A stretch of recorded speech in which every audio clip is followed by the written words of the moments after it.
আসসালামু আলাইকুম বন্ধুরা, my daily blog by Sumi চ্যানেলে আপনাদের সবাইকে স্বাগতম। আজকে শেয়ার করব স্পেশাল ছোলার ডালের রেসিপি। এর জন্য কড়াইতে প্রথমে ফোড়ন, জিরা, সরিষা দানা ও কিছু শুকনা মরিচ হালকাভাবে ভেজে নিব।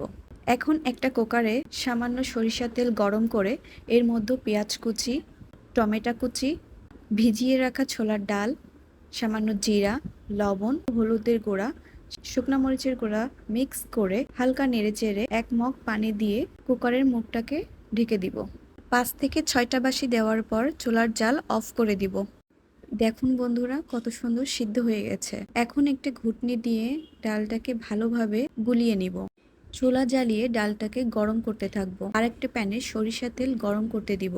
কয়েকটি কাঁচা লঙ্কা চিড়ে এর মধ্যে প্রথমেই ভেজে রাখা মশলা দিয়ে ভালোভাবে ভেজে নিব। এরপর রসুন কুচি, শুকনা মরিচ কুচি, সামান্য জিরা, সামান্য হলুদ দিয়ে ভালোভাবে ভেজে নিব। ফোড়নটি রেডি হয়ে গেলে ডালের ভিতরে ফোড়নটি ঢেলে দিব। এই তো রেডি হয়ে গেল আমার স্পেশাল ছোলা ডালের রেসিপি।